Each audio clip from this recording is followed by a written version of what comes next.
पत्र दिलं की तुम्ही ज्या महामंडळांवर किंवा गृहनिर्माण याच्यावर उपाध्यक्ष म्हणून जाणार होता त्याच्याकडे ते नियुक्ती करू नये म्हणून मलाही माध्यमांच्या तर्फे अशी बातमी कळाली.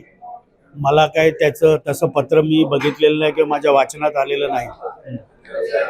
राष्ट्रवादी काँग्रेस पक्ष मी सोडल्यानंतर माझी राष्ट्रवादी काँग्रेस पक्षाबद्दल कुठलीही कटुता नाही.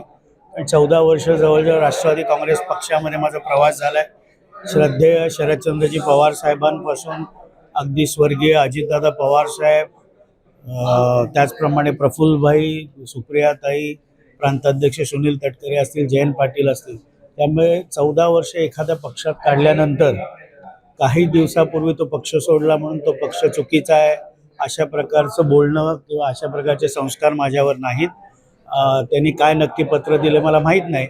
राष्ट्रवादी काँग्रेस पक्ष हा माझा भूतकाल होता आणि भविष्यामध्ये शिवसेनेचे मुख्य नेते, राज्याचे लोकप्रिय उपमुख्यमंत्री माननीय एकनाथरावजी शिंदेसाहेब आणि शिवसेनेचं युवा नेतृत्व, लोकसभेतील गटनेते डॉक्टर श्रीकांत शिंदेसाहेब यांच्याबरोबर शिवसेनेमध्ये संघटनेमध्ये काम मी करत आहे. संघटनेची जी जबाबदारी ते दोन्ही नेते देतील ते मी प्रामाणिकपणे पार पाडीन. राष्ट्रवादीने नेमकं काय पत्र दिलं, कशा संदर्भात दिलं हे अधिक वाच्यता त्याच्यावर राष्ट्रवादी काँग्रेस पक्षच करेल. नेमकं आपल्याला पक्ष का सोडावा लागला? आपण एवढं अजितदादांवर प्रेम करत होता, शरद पवार आजही राष्ट्रवादी सोडल्यानंतर श्रद्धेय शरदचंद्र पवार साहेबांची मी भेट सिल्वर ओकला जाऊन घेतली. आदरणीय अजितदादा पवार साहेब कायमच श्रद्धास्थानी राहतील. त्यामुळे माझी राष्ट्रवादी काँग्रेस पक्षाबद्दल कुठलीही कटुता नाही, कुठलीही तक्रार नाही.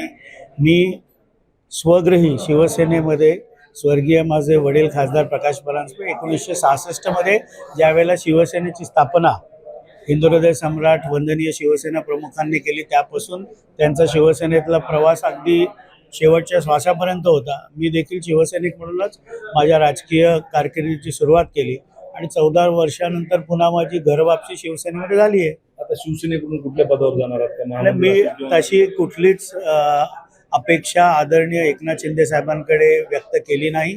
फक्त संघटनेमध्ये काम करण्याची मला जी जबाबदारी ते देतील ती प्रामाणिकपणे शिवसैनिक म्हणून मी पार पाडीन आणि संघटनेला माझ्या अनुभवाचा अधिक फायदा कसा होईल यासाठी मी प्रयत्नशील राहणार. आपण शिवसेना सोडली आणि त्यानंतर राष्ट्रवादी काँग्रेसने डावखरे जे आहे ते पक्षामध्ये प्रवेश दिलेला, काही फरक पडेल असं वाटतं? असं आहे की शेवटी तो त्यांचा वैयक्तिक प्रश्न आहे. राष्ट्रवादी काँग्रेस पक्षाने कोणाला प्रवेश द्यावा, कोणाला देऊ नये, राष्ट्रवादी काँग्रेस पक्षावर अधिक याहून जास्त भाष्य मी करू इच्छित नाही. महाराष्ट्रातील ताज्या बातम्यांसाठी बघत रहा टाइम्स टुडे टीव्ही. सोबतच शेअर करा, सबस्क्राईब करा आणि बेल आयकॉन प्रेस करा.